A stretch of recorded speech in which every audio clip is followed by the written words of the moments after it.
Hello everyone. मैं हूं आपके साथ डॉक्टर अंकित गोयल और अंकित फाइनेंस क्लब यूट्यूब चैनल में बहुत बहुत स्वागत है।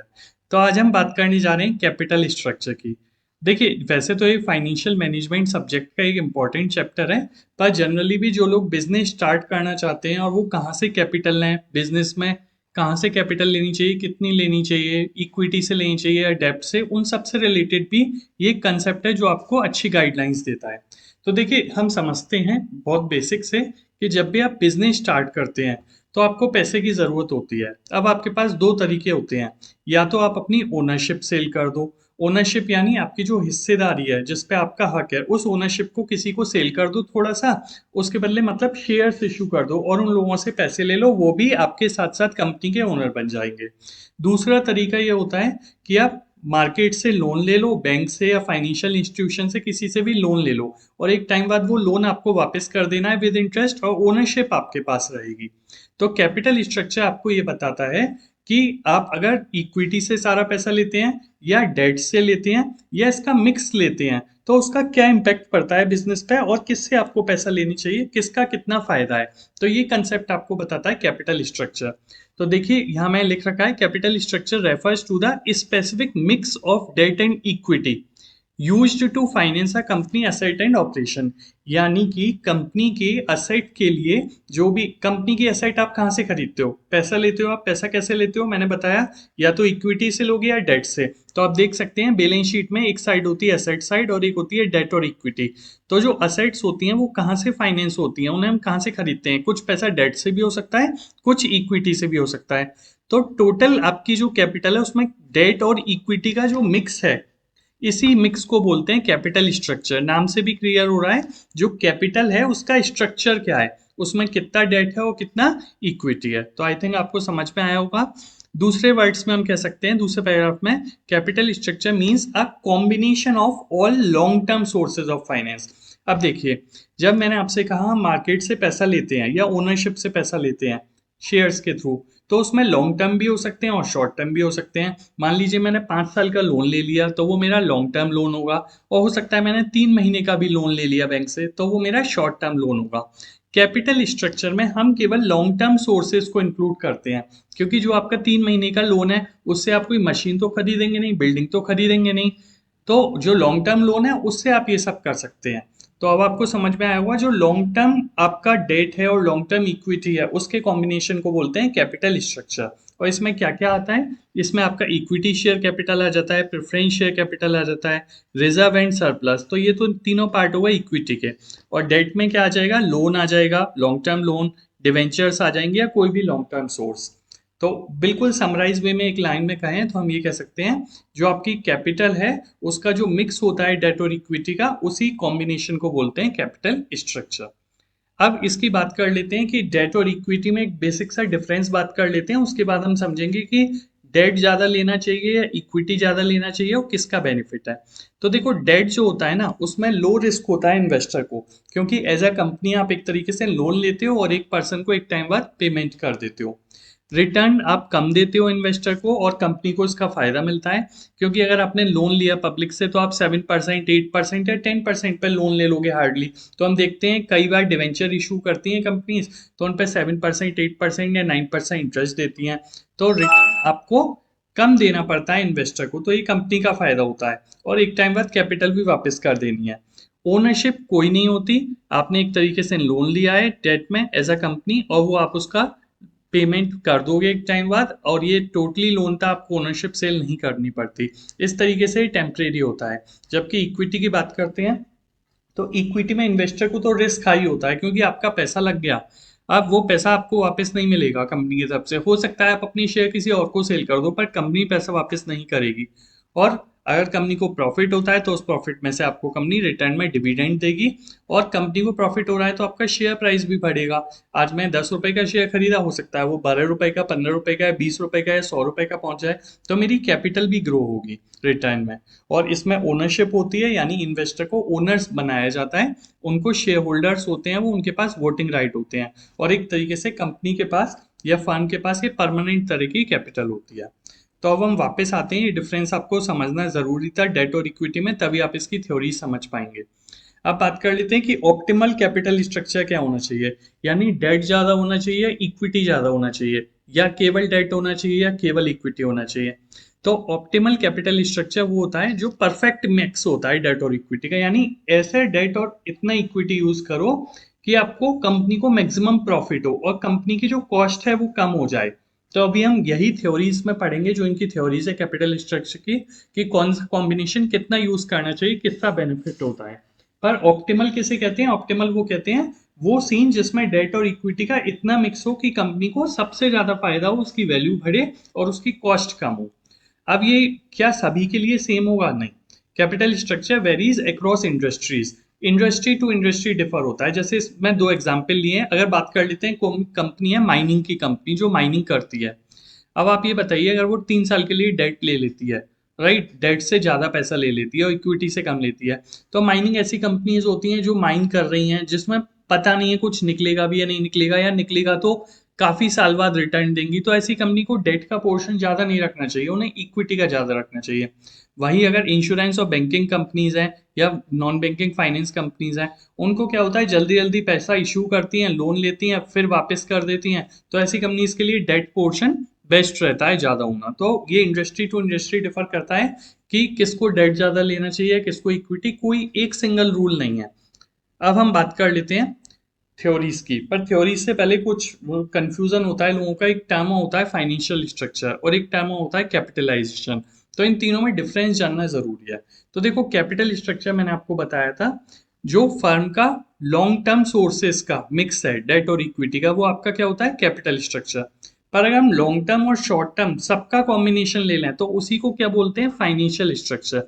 यानी आप ये समझ लीजिए, कंपनी की जो बैलेंस शीट है उसमें लाइबिलिटी साइड में आ जाइए। लाइबिलिटी साइड में मैं आपको एक बार दोबारा से दिखा देता हूँ, ये लाइबिलिटी साइड है आपकी।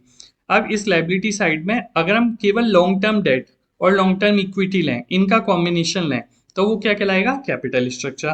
पर हम long term equity, long term debt और उसके साथ शॉर्ट टर्म डेट भी ले लेते हैं, तो वो क्या कहलाएगा? टोटल स्ट्रक्चर क्या कहलाएगा? Financial structure. तो आप पढ़ सकते हैं, the combination of long term sources of finance which are raised by the business is known as capital structure, and the combination of short term financing, long term and short term दोनों है, financing represent the financial structure.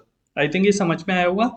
और long term और short term के जो sources होते हैं उन total amount को बोलते हैं कैपिटलाइजेशन। एक वर्ड और होता है, हमें लिखा नहीं है, तब आपको ये तीनों वर्ड क्लियर हो गए होंगे। लॉन्ग टर्म सोर्सेज का कॉम्बिनेशन कैपिटल स्ट्रक्चर कहलाता है, लॉन्ग टर्म और शॉर्ट टर्म दोनों का मिला के कहलाता है फाइनेंशियल स्ट्रक्चर, और उनका टोटल अमाउंट आपका कहलाता है कैपिटलाइजेशन। तो अब आपको शायद कैपिटल स्ट्रक्चर समझ में आ गया होगा। अब इसकी थ्योरीज की बात करते हैं। थ्योरीज में क्वेश्चन अराइजेस, ये रेलिवेंस और इररेलिवेंस क्या है? देखिए, ये कहा जाता है, ऑब्वियसली इक्विटी का पैसा तो लगेगा ही, कंपनी का ओनर अपना पैसा तो लगाएगा ही, तो वो इक्विटी तो होगी कैपिटल स्ट्रक्चर में। पर क्या डेट को इंक्लूड करना चाहिए? तो जो थ्योरी ये कहती है कि डेट को इंक्लूड करना चाहिए इक्विटी के साथ, उसे बोलते हैं रेलिवेंस थ्योरीज। और जो थ्योरी ये कहती है कि डेट को यूज करो या नहीं करो कोई फायदा नहीं है, कोई फर्क नहीं है, कंपनी की वैल्यू पे कोई फर्क नहीं पड़ता, उन्हें कहते हैं इररेलिवेंस थ्योरीज। तो रेलिवेंस थ्योरीज यानी कि जिनमें ये कहा जाता है कि डेट को यूज करने पे फायदा होता है, तो वो कहलाती हैं दो थ्योरीज। पहली है आपकी नेट इनकम अप्रोच और दूसरी है ट्रेडिशनल अप्रोच। और जो थ्योरी ये कहती हैं कि कैपिटल स्ट्रक्चर वाला कंसेप्ट, डेट और इक्विटी कितना कितना यूज करें इसका कोई फर्क नहीं पड़ता, कंपनी की परफॉर्मेंस का फर्क पड़ता है, उन्हें बोलते हैं इररेलिवेंस थ्योरीज। और वो दो होती हैं, नेट ऑपरेटिंग इनकम अप्रोच और मोदी गिलियानी एंड मिलर अप्रोच। अब हम इन चारों को समझते हैं कि क्यों ये कहते हैं कि डेट का फायदा होगा या नहीं होगा, और फायदा होगा तो किस तरीके से होगा। तो सबसे पहले समझते हैं नेट इनकम अप्रोच। कंसेप्ट याद है ना आप सभी को? हम क्या पढ़ रहे हैं कि कंपनी की जो टोटल कैपिटल है उसका स्ट्रक्चर कैसा होना चाहिए, डेट और इक्विटी में क्या ज्यादा होना चाहिए, डेट ज्यादा होना चाहिए, इक्विटी होना चाहिए। तो ये थ्योरी कहती है, as per this theory a firm can increase its value और lower the overall cost of capital by increasing the proportion of debt in capital structure. यानी कि नेट इनकम अप्रोच ये कह रही है, अगर आप इक्विटी से ज्यादा डेट को यूज करोगे, तो डेट को यूज करने से, ज्यादा यूज करने से आपकी कंपनी की कॉस्ट कम हो जाएगी, हमेशा कॉस्ट कम होने का बेनिफिट होता है। और दूसरा, कंपनी की, फर्म की वैल्यू इंक्रीज हो जाएगी, यानी ओवरऑल फायदा होगा अगर आप डेट यूज करोगे। अब ये ऐसा क्यों कह रहे हैं कि डेट यूज करने से फायदा होता है? पहला तो ये कह रहे हैं जो डेट है उसकी कॉस्ट कम होती है इक्विटी के। एक एग्जांपल दे देता हूँ, मैंने अभी आपको बताया, अगर मान लो मुथूट फाइनेंस एक कंपनी है, उसने पब्लिक से लोन लिया, तो उनको कितना रिटर्न देना पड़ रहा है? केवल 7% और 8% का। जबकि अगर वो शेयर होल्डर्स को शेयर इशू करें, तो शेयर होल्डर्स को जो रिटर्न देना पड़ेगा वो उन्हें ज़्यादा देना पड़ेगा, क्योंकि प्रॉफिट उन्हें डिवाइड करना पड़ता है। तो हमेशा याद रखना कि कॉस्ट ऑफ डेट हमेशा कम होती है कॉस्ट ऑफ इक्विटी से। तो अगर हम डेट को ज़्यादा यूज़ करेंगे कंपनी में, तो हमें बाहर वालों को बहुत एक सिंपल सी इंटरेस्ट दे देनी है 8-9% की, और सारा पैसा फिर कंपनी के शेयर होल्डर्स का होगा। तो ये फर्म कह रही है, ये थ्योरी कह रही है कि डेट ज़्यादा यूज़ करो जिससे आपको बेनिफिट होगा। दूसरा, ये एक एजम्पशन ये भी मान के चल रही है कि अगर आप डेट ज़्यादा यूज़ करते हैं, तो इन्वेस्टर को कोई परसेप्शन पे कोई इम्पैक्ट नहीं होता। उन्हें ऐसा नहीं लगेगा कि डर लगने लग जाएगा कि कंपनी में लोन ज़्यादा हो गया। तो ये एक एजम्पशन है। तीसरा, corporate tax does not exist, यानी ये थ्योरी की को जब बनाई गई थी, तो उसमें ये डेविड ने तो ये बता दिया था कि कॉर्पोरेट टैक्स नहीं लगता है। ये एजम्पशन मान ली थी। बेसिकली आप ये समझिए, नेट इनकम अप्रोच ये कहती है कि आप जब कंपनी का कैपिटल स्ट्रक्चर है उसमें डेट को ज़्यादा यूज़ करिए, क्योंकि ज़्यादा डेट यूज़ करोगे यानी ज़्यादा डिवेंचर इशू करोगे या ज़्यादा लोन लोगे, तो उसमें इंटरेस्ट रेट बहुत कम देना पड़ता है और कॉस्ट ऑफ इक्विटी हाई होती है। तो इससे कंपनी को फायदा होता है कि बाहर वालों को बहुत कम पैसा देना पड़ रहा है। दूसरी थ्योरी आपकी net operating income approach. Net operating income approach irrelevance थी। मैं आपको एक बार डायग्राम और दिखा देता हूँ। आप देखिए, नेट इनकम अप्रोच रेलिवेंस यानी डेट ज़्यादा यूज़ करो। इररेलीवेंस थ्योरी में नॉट ऑपरेटिंग इनकम अप्रोच थी, जो एक बताएगी आपको कि डेट यूज करो या नहीं यूज करो, कैपिटल स्ट्रक्चर कोई फर्क नहीं पड़ता। तो देखिए, ये थ्योरी भी जो बनाई गई है वो डेविड डुरान ने दी थी। उन्होंने कहा है कि market value of firm depends upon its operating income and business risk. यानी ये कह रहा है कि आप डेट ज्यादा यूज करो, इक्विटी ज्यादा यूज करो, उसका कोई फर्क नहीं पड़ता। कंपनी की परफॉर्मेंस जितनी अच्छी होगी, कंपनी जितना कम रिस्क वाली होगी, उतना ही ज्यादा कंपनी को वैल्यू बढ़ेगी उसकी। तो ये कह रही है the change in the degree of leverage, यानी कि use of debt employed by a firm can not change these underlying factors.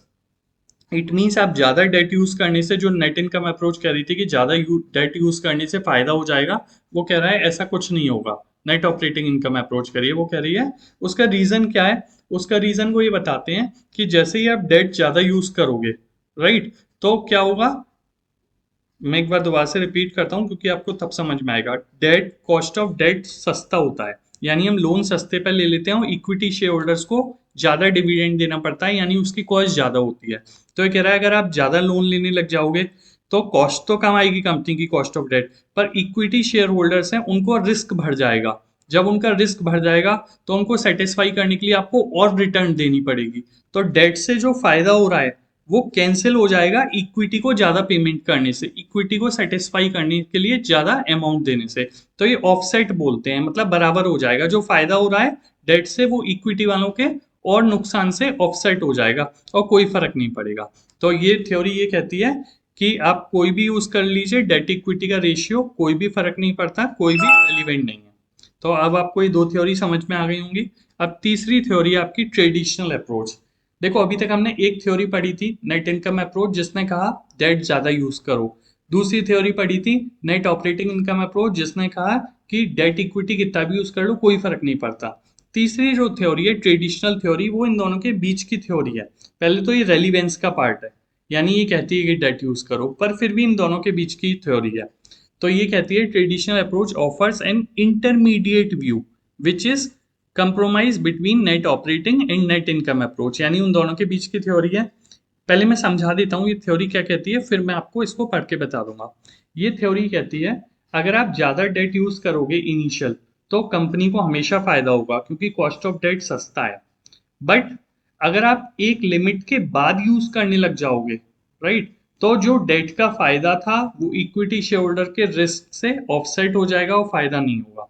यानी ये थ्योरी कहती है एक लिमिट तक तो डेट यूज करो, उसका फायदा लो, पर ऐसा नहीं है एक लिमिट को क्रॉस करके आप ज्यादा और ज्यादा यूज करने लग जाओ, क्योंकि ज्यादा यूज करने लग जाओगे तो मैंने अभी आपको कंसेप्ट समझाया था, इक्विटी शेयर होल्डर का रिस्क बढ़ जाएगा, उनको सेटिस्फाई करने के लिए और रिटर्न देना पड़ेगा। तो डेट से जो फायदा हो रहा था वो उनके रिस्क से ऑफसेट हो जाएगा।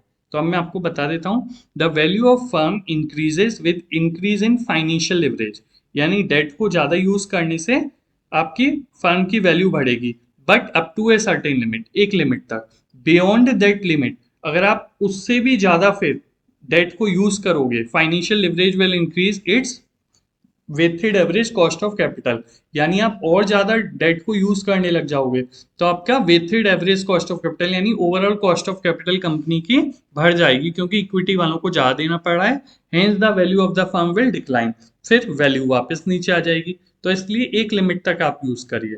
और इसकी जो एजम्पशन है पहली तो वो यही कहती है कि cost of equity capital remains more और लेस कांस्टेंट, ठीक है, और राइजेस, जैसे हमने बताया रिस्क बढ़ जाता है gradually up to a certain degree of leverage and rises sharply thereafter, जो मैंने भी आपको कंसेप्ट समझाया कि एक लिमिट तक तो इक्विटी शेयर होल्डर वाले शांत बैठे रहेंगे, आप डेट यूज करो, पर ज्यादा डेट यूज करोगे तो उन्हें लगेगा कंपनी पे ज्यादा लोन हो रहा है और उनका रिस्क बढ़ने लग जाएगा, उनको सेटिस्फाई करने के लिए ज्यादा रिटर्न देनी पड़ेगी।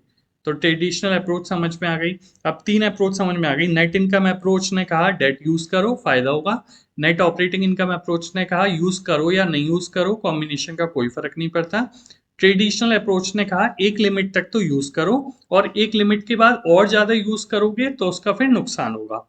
अब फोर्थ है आपकी Modigliani and Miller approach. ये ना कॉम्बिनेशन है पिछली जो दो थ्योरी पढ़ी थी नेट इनकम और नेट ऑपरेटिंग इनकम की।